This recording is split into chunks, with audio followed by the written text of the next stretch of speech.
First year की botany की online classes में आपका स्वागत है। पिछले वीडियो में हमने लाइकोपोडियम के अंदर रिप्रोडक्शन के बारे में पढ़ा था, जिसके अंतर्गत हमने वेजिटेटिव रिप्रोडक्शन, इसके अलावा अलैंगिक जनन के बारे में पढ़ा था। तो लाइकोपोडियम के अंदर बीजाणुओं के द्वारा अलैंगिक जनन होता है और इसके अलावा हमने बीजाणुदानी के परिवर्तन या डेवलपमेंट के बारे में भी पढ़ा था। आज के इस वीडियो के अंदर हम लाइकोपोडियम के युग्मकोद्भिद के बारे में पढ़ेंगे। तो जो लाइकोपोडियम का युग्मकोद्भिद होता है या गैमेटोफाइट होता है, उसका डेवलपमेंट कैसे होता है।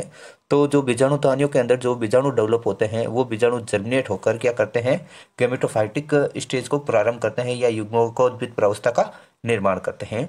तो बीजाणुदानियों से मुक्त होने वाला बीजाणु है जो गैमेटोफाइटिक स्टेज या युग्मकोद्भिद प्रावस्था की मात्र कोशिका के रूप में कार्य करता है। और जो ये स्पोर्स होते हैं या बीजाणु होते हैं वो सभी सम बीजाणु होते हैं, यानी कि ये बीजाणु है जो साइज और शेप में है जो एकदम समान होते हैं। इनका अगर डायमीटर देखें तो 0.032 0.05 mm डायमीटर के होता है और प्रत्येक स्पोर है जो एक कोष्ठीय या यूनिलोक्यूलर होता है। बीजाणु की बीजाणु भित्ति है जो द्विस्तरीय होती है, बाह्य भित्ति है जो सकेंद्रिक स्तरित परत होती है, जबकि भीतरी परत है जो कणिका में परत होती है। बीजाणु है जो एक केंद्र की होता है और इसके अंदर स्टोरेज फूड के रूप में तेल व वसा ग्लोब्यूल्स के रूप में प्रेजेंट होते हैं। इसके अलावा बीजाणु के अंदर क्लोरोप्लास्ट भी प्रेजेंट होता है। अब अपन नेक्स्ट पढ़ते हैं बीजाणु से प्रोथैलस या गैमेटोफाइट का डेवलपमेंट कैसे होता है। तो प्रोथैलस का विकास या डेवलपमेंट ऑफ प्रोथैलस। तो जो हैप्लॉइड स्पोर होता है वो जर्मिनेट होकर क्या करता है, मल्टी सेलुलर गैमेटोफाइट या बहुकोशिकीय युग्मकोद्भिद का निर्माण करता है और इस युग्मकोद्भिद की सतह पर या युग्मकोद्भिद पर नर तथा मादा जननांग विकसित होते हैं। अब जो स्पोर होता है वो क्या करता है, प्रकीर्णन के यानी कि स्पोर का जर्मिनेशन है जो दो तरह से होता है। कैसे होगा, एक जस्ट स्पोर है जो इस बीजाणुदानी से निकला और कुछ दिनों के बाद में वो जर्मिनेट हो जाता है। दूसरा है जो बीजाणुदानी से मुक्त होने के बाद में स्पोर है जो विश्राम अवस्था में पड़ा रहता है और कई लंबे समय विश्राम अवस्था में पड़े रहने के बाद फिर वो जर्मिनेट होता है। तो इस तरह से लाइकोपोडियम के अंदर जो स्पोर के जर्मिनेशन होता है उस जर्मिनेशन के दौरान थैलस का जो डेवलपमेंट होता है वो अलग अलग होता है। जैसे अगर प्रकीर्णन के कुछ दिन बाद ही स्पोर जर्मिनेट हो जाता है तो वो एरियल प्रोथैलस या वायवीय प्रोथैलस का फॉर्मेशन करता है और इस प्रकार के बने प्रोथैलस शीघ्र ही परिपक्व हो जाते हैं और 1 वर्षीय होते हैं। जबकि प्रकीर्णन के बाद में अगर बीजाणु लंबे समय तक यानी कि 3 से 8 वर्ष तक अगर विश्राम अवस्था में रहते हैं और उसके बाद अगर जर्मिनेट होते हैं तो बनने वाला प्रोथैलस है जो रंगहीन होता है और भूमिगत होता है, यानी कि भूमि के अंदर इसका विकास होता है और इसकी वृद्धि भी मंद होती है और यह बहुवर्षीय होता है। जो वायवीय प्रोथैलस होते हैं तो इस प्रकार के प्रोथैलस का निर्माण है जो लाइकोपोडियम सर्नुम और लाइकोपोडियम इनंडेटम के अंदर होता है। इनके जो स्पोर होते हैं वो प्रकीर्ण होने के बाद में जर्मिनेट हो जाते हैं, लेकिन लाइकोपोडियम क्लेवेटम और लाइकोपोडियम कंप्लेंटम के जो स्पोर होते हैं वो प्रकीर्णन के बाद में लंबे समय तक विश्राम अवस्था में पड़े रहते हैं और फिर फेवरेबल कंडीशन आती है तो जर्मिनेट होकर अंडरग्राउंड प्रोथैलस या भूमिगत युग्मकोद्भिद का निर्माण करते हैं। अब जो परिपक्व यानी कि जो बीजाणु होता है, बीजाणु जर्मिनेशन से लेकर यानी कि बीजाणु के अंकुरण से लेकर परिपक्व जननांग के निर्माण तक लगभग 8 माह से लेकर 6 से 15 वर्ष तक का समय लग जाता है। यानी कि कितना टाइम लग सकता है, लाइकोपोडियम की स्पोर है जो कितने समय तक रेस्टिंग स्टेज में रह सकते हैं, काफ़ी समय तक, यानी कि 8 माह से लेकर 6 से 15 वर्ष तक भी ये क्या करते हैं, जर्मिनेट नहीं रह सकते हैं।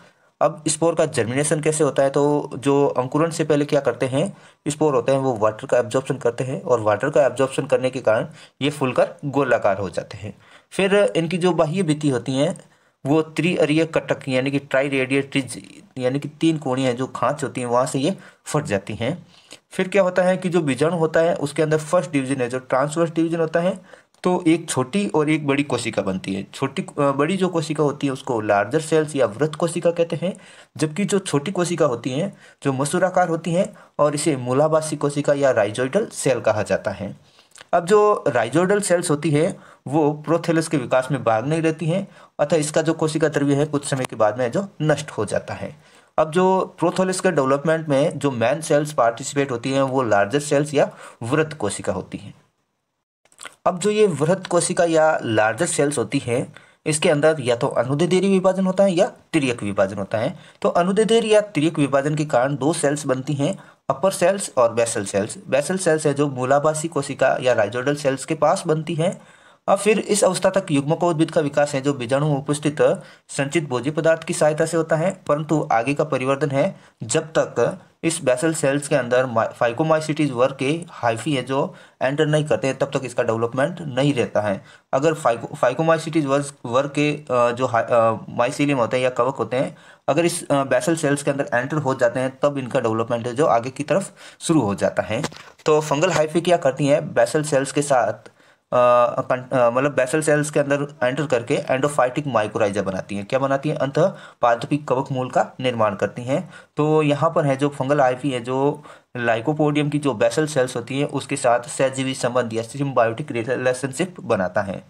तो ये चीज़ नोट करने लायक है कि लाइकोपोडियम के अंदर जो गैमेटोफाइट का डेवलपमेंट होता है वो कौन से वर्ग के कवक तंतुओं के यानी कि कवक तंतुओं की एंट्री होगी तो ही उनके अंदर आगे का डेवलपमेंट होगा। तो ध्यान रखना, फाइकोमाइसिटीज वर्ग के सदस्य और फाइकोमाइसिटीज के बारे में हम पढ़ चुके हैं पेपर सेकंड के अंदर। अब जो फाइकोमाइसिटीज वर्ग के जो मेंबर होते हैं इन जो बेसल सेल्स होती है उसके अंदर एंटर करेंगे और क्या बनाएंगे, इंटरसेल्युलर हाइफी और इंट्रासेल्युलर हाइफी बनाएंगे। तो इस तरह से बेसल सेल्स और फंगल हाइफी के बीच में जो सिम्बायोटिक रिलेशनशिप बन जाता है।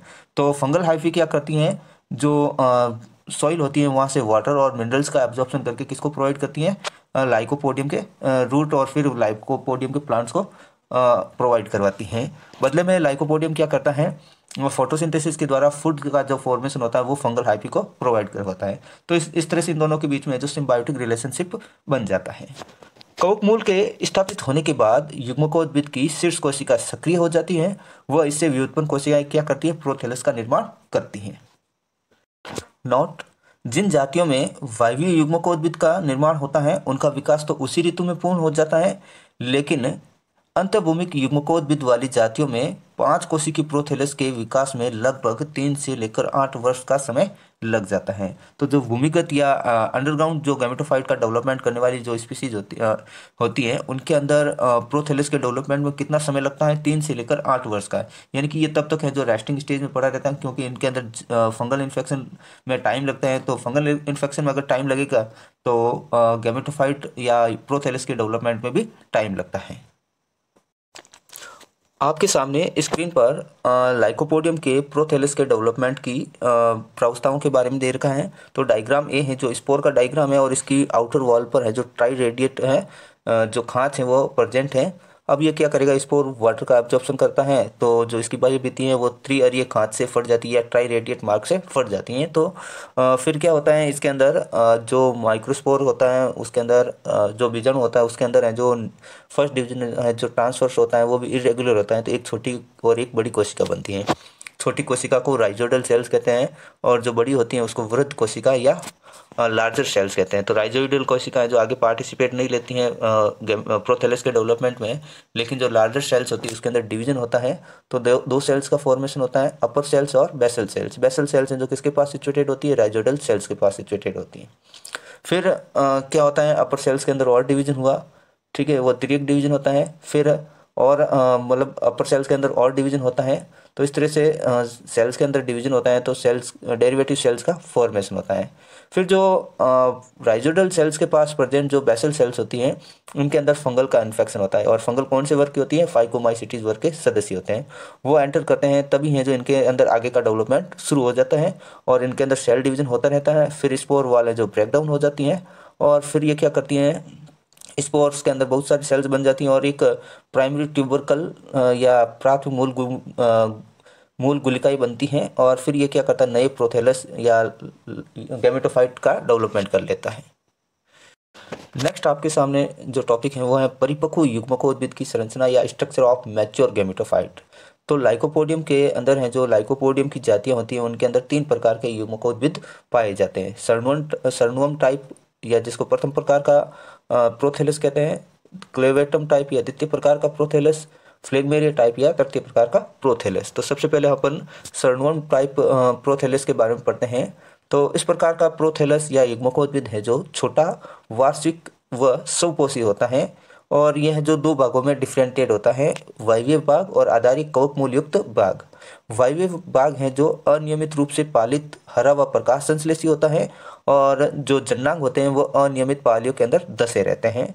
जबकि जो आधारिक कवक मूल युक्त भाग होता है वो अंतर्भूमिक होता है, यानी कि भूमि के अंदर होता है, और इससे जो राइजोइड या मूलाभास का विकास होता है। तो सर्नोम टाइप का जो प्रोथेलस है, जिसे प्रथम प्रकार का प्रोथेलस भी कहते हैं या युग्मकोद्भिद कहते हैं, वो लाइकोपोडियम सर्नुम और लाइकोपोडियम इननडेटम के अंदर पाया जाता है। सेकंड अपन पढ़ते हैं क्लेवेटम टाइप के प्रोथेलस या युग्मकोद्भिद की संरचना के बारे में। तो क्लेवेटम टाइप का जो गैमेटोफाइट है, इसे द्वितीय प्रकार का गैमेटोफाइट भी कहते हैं। और जो ये गैमेटोफाइट है जो रंगहीन या पीला होता है, अंतर्भूमिक व कंदिल होता है। इसकी जो लेंथ होती है वो 1 से लेकर 2 सेंटीमीटर तक होती है, और इनका जो आकार होता है वो शंकुनुमा या कॉर्न शेप्ड है जो लाइकोपोडियम क्लेवेटम के अंदर होता है, और गाजरनुमा है जो लाइकोपोडियम कंप्लेनेटम के अंदर होता है। इनकी वृद्धि दर है जो बहुत मंद होती है, लगभग इनको परिपक्व होने में 10 से 15 वर्ष का समय लग जाता है। इनके अंदर पोषण है जो मृतोपजीवी होता है, अर्थात इनका पोषण है जो कवक मूल की सहायता से प्राप्त करते हैं। आधारीय भाग में लंबे मूलाभास उपस्थित होते हैं। इसके अलावा इनके कॉर्टेक्स रीजन में वृहद कवक मूली क्षेत्र उपस्थित होता है। इनमें जननांग है जो शीर्ष भाग में विकसित होते हैं। तो इस प्रकार का जो युग्मकोद्भिद है या क्लेवेटम टाइप युग्मकोद्भिद है वो लाइकोपोडियम क्लेवेटम और लाइकोपोडियम कंप्लेनेटम एंड लाइकोपोडियम ऑब्स्क्यूरम में के अंदर पाया जाता है। थर्ड जो अपन पढ़ते हैं युग्मकोद्भिद की संरचना के बारे में, जिसका नाम है फ्लेजमेरिया टाइप या तृतीय प्रकार का युग्मकोद्भिद। तो फ्लेजमेरिया टाइप या तृतीय प्रकार के युग्मकोद्भिद के बारे में पढ़ेंगे। तो इस प्रकार का युग्मकोद्भिद है जो इस प्रकार का युग्मकोद्भिद रंगहीन, अनियमित व मृतोपजीवी प्रोथेलस होता है, और ये मिट्टी में दबे सड़े गले लट्ठों व पेड़ों के तनों पर उगता है। इनके केंद्रीय भाग से अनियमित बेलनाकार व रंगहीन शाखाएं विकसित होती हैं, जिनकी लंबाई 1 से लेकर 6 mm होती हैं। जननांगों का विकास बेलनाकार शाखाओं की ऊपरी सतह पर होता है।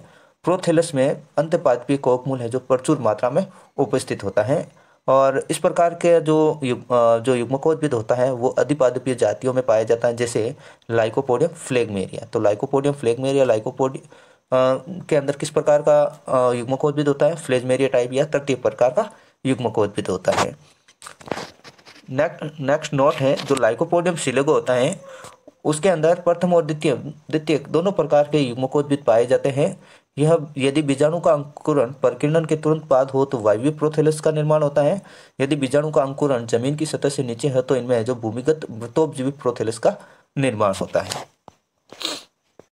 आपके सामने स्क्रीन पर जो डायग्राम दे रखा है वो लाइकोपोडियम के अंदर पाए जाने वाले विभिन्न प्रकार के युग्मकोद्भिद के बारे में दे रखा है। तो लाइकोपोडियम डायग्राम ये है जो लाइकोपोडियम सर्नुम का डायग्राम है, उसके अंदर पाए जाने वाले युग्मकोद्भिद का डायग्राम है। और ये किस प्रकार का युग्मकोद्भिद है? सर्नुम टाइप का युग्मकोद्भिद है। तो इसमें है जो फोटोसिंथेटिक लोब होती है वहाँ पर है जो रिप्रोडक्टिव ऑर्गन्स का फॉर्मेशन होता है। बी जो डायग्राम है वो लाइकोपोडियम सिलेगो का है, और सी जो डायग्राम है वो लाइकोपोडियम कंप्लेनेटम का है। इसके अंदर एंथ्रीडियल और आर्चिगोनियल यानी कि एक तरफ एंथ्रीडिया बनते हैं और एक तरफ है जो आर्चिगोनिया बनते हैं।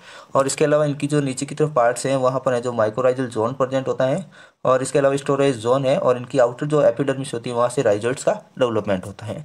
डी जो है वो लाइकोपोडियम फ्लेगमेरिया का डायग्राम है, और ये फ्लेगमेरिया प्रकार के युग्मकोद्भिद को शो करता है। नेक्स्ट अपन पढ़ते हैं युग्मकोद्भिद की आंतरिक संरचना या इंटरनल स्ट्रक्चर ऑफ गैमेटोफाइट। तो लाइकोपोडियम क्लेवेटम एंड लाइकोपोडियम कंप्लेनेटम का युग्मकोद्भिद 2 क्षेत्रों में विभाजित होता है, आधारी भाग या बेसल रीजन और ऊपरी जनन क्षेत्र या अपर रिप्रोडक्टिव रीजन। आधारी भाग है जो टिश्यूज के अंदर डिफरेंशिएट होता है। इसकी सबसे बाहरी लेयर है जो बाह्य त्वचा होती है, और बाह्य त्वचा की सेल्स से मूलाभास का डेवलपमेंट होता है। फिर बाह्य त्वचा के नीचे कॉर्टेक्स सिचुएटेड होता है, और कॉर्टेक्स है जो 2 रीजन में डिफरेंशिएट होता है, बाह्य वलकुट और भीतरी वलकुट। बाह्य वलकुट है जो मर्दूत की होता है, जबकि भीतरी वलकुट है जो खंभाकार कोशिकाओं से बना होता है, और इस भीतरी वलकुट के अंदर है जो अंतपादपीय कवकमूल पाया जाता है। इसका जो केंद्रीय भाग होता है वह सघन मर्दूत की सेल्स से बना होता है, और इन सेल्स में जो भोज्य पदार्थों का स्टोरेज होता है। दूसरा जो रीजन होता है वो है ऊपरी जनन क्षेत्र या मर्दूत की अपर रिप्रोडक्टिव रीजन। तो यह जो क्षेत्र होता है वो मर्दूत की कोशिकाओं से बना होता है, और इसमें जो कवकमूल नहीं पाई जाती हैं, और इस भाग में जो जननांगों का विकास होता है।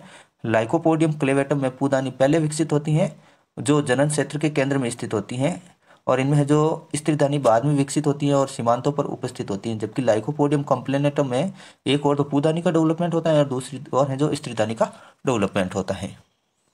आपके सामने स्क्रीन पर लाइकोपोडियम कंप्लेनेटम के मैच्योर युग्मकोद्भिद की आंतरिक संरचना है। तो जो इसका अपर पार्ट है वो ऊपरी जनन क्षेत्र कहलाता है और जो इसका लोअर पार्ट होता है वो बेसल भाग कहलाता है। तो आधारी भाग के अंदर देख सकते हैं अपन,